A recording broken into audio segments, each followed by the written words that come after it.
Tonight I want to talk about masturbation, and if it offends you, now would be a good time to turn the video off. But I'm going to talk about it because there are so many people that struggle with it. I see it all over online. I hear it among people I know.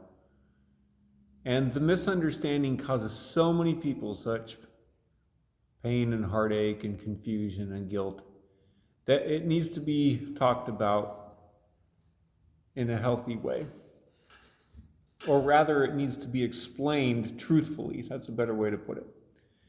So that people can quit being all torn up about it. So to start, two things. I see all these videos online on YouTube, and it's just sensationalist garbage. Somebody will make a video, and the thumbnail, the little picture, will say something like, the one sin that Satan insidiously, infiltrates your life by, and it's all about masturbation. And it's got like this horrible, evil picture, It's just like, that is just religious abuse at its finest right there, because that is the farthest thing from the truth. But I see videos like that get, 200,000 views. And I read the comments and people are like, oh my God, this is the one thing I can't quit. Oh, Lord, help me. And Jesus, have mercy, and all this stuff. And what are those videos doing? Those videos are just making it worse. It's literally religious abuse, because that is not true. They're just, honestly, I think those videos are created by people like in the book of Jude, in the book of 1 Corinthians or 2 Corinthians, I think it's 2 Corinthians, where it says the enemy's agents pose as ministers of righteousness. Because all they do is just heap guilt and condemnation on people and make them feel horrible, make them think horrible, and cause depression and anxiety and just horrible things in their lives. So don't buy into those videos. Second point is, being 54 and having been in Christian culture for 40 years and having tons of friends and acquaintances inside of Christian culture and sitting in tons of men's groups and accountability groups, so many men deal with this. I don't know about women much.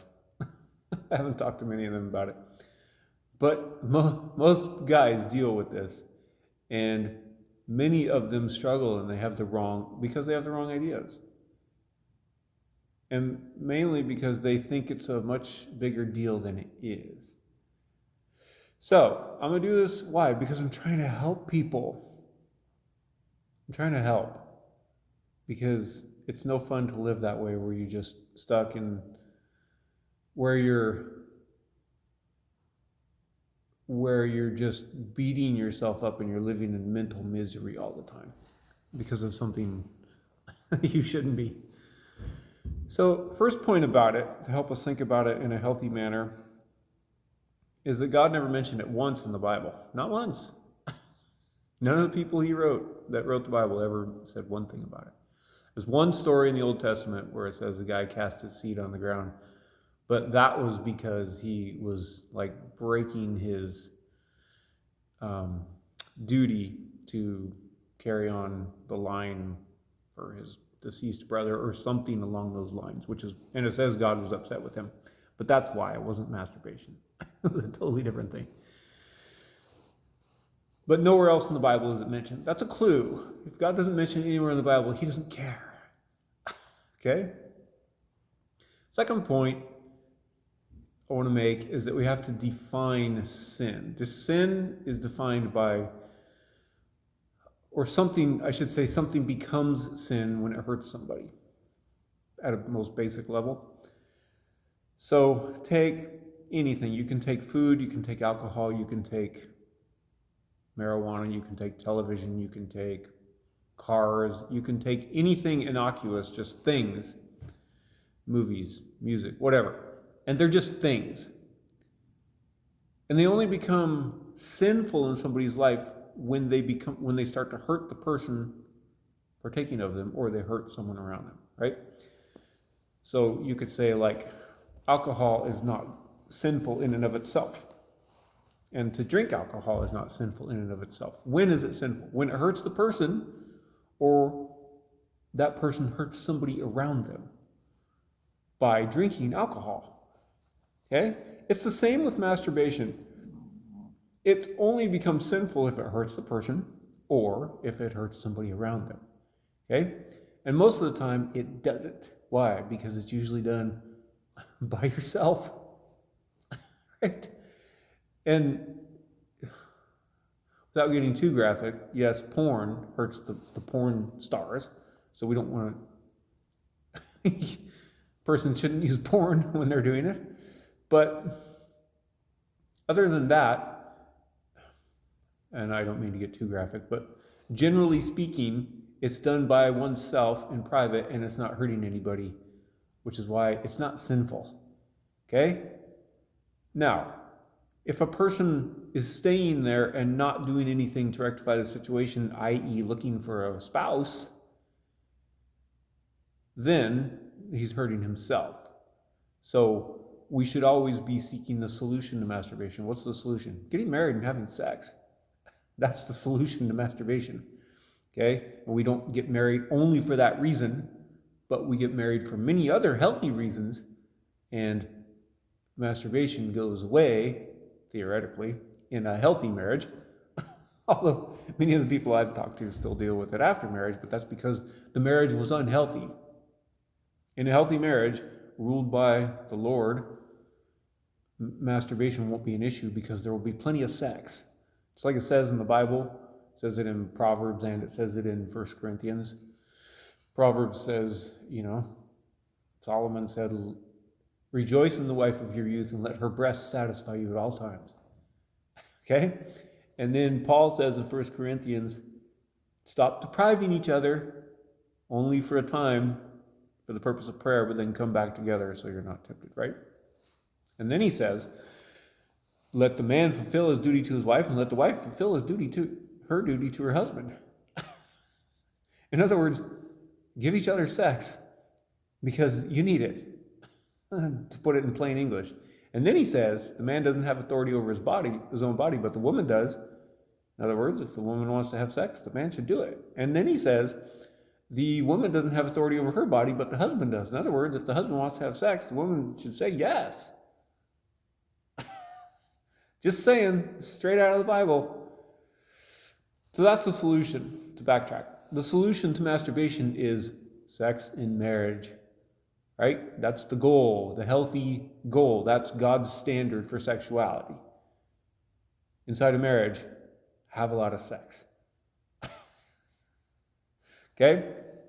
So if a person is not aiming for that goal and taking steps to get there, then masturbation can be sinful, right? But if a person is going, yes, I know this is not God's best and I'm aiming for that, then it's not sinful, right?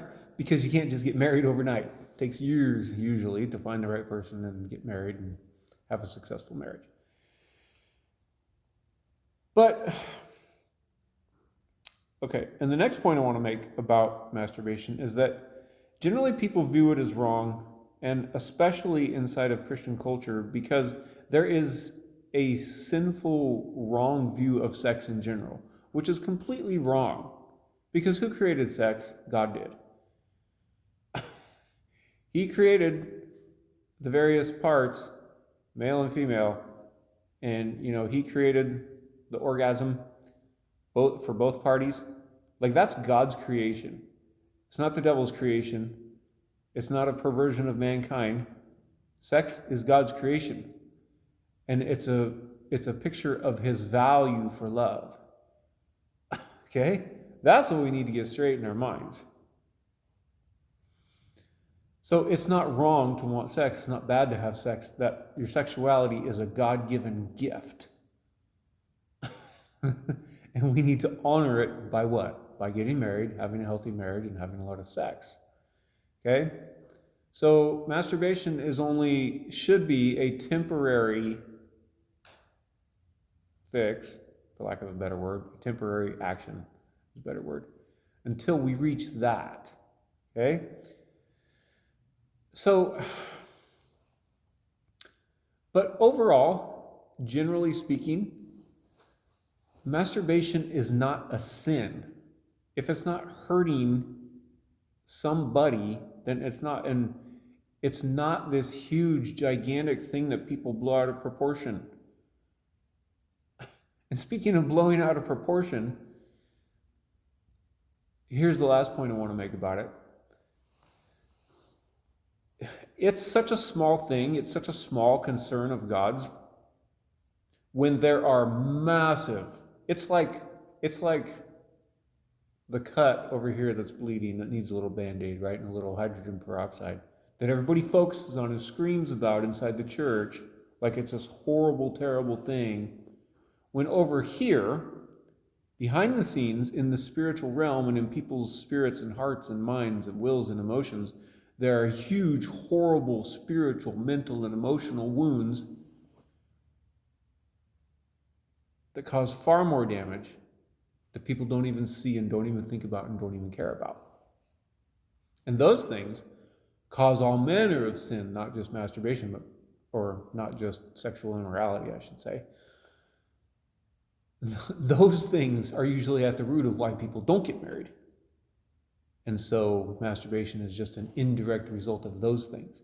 But everybody screams and cries and points the finger at this one little tiny insignificant symptom when there's all these spiritual, mental, emotional wounds from years and generations of neglect and wrong paradigms around sex and abuse and rejection, all these horrible internal psychological wounds that cause far more damage in every area of life, not just sexuality, that people are completely ignorant of and don't even give the time of day, well, because they can just scream about this little thing over here that somebody's doing that they don't like.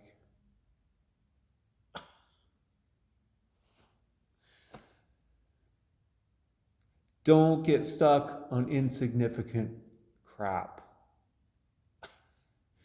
Thank you, and have a great day.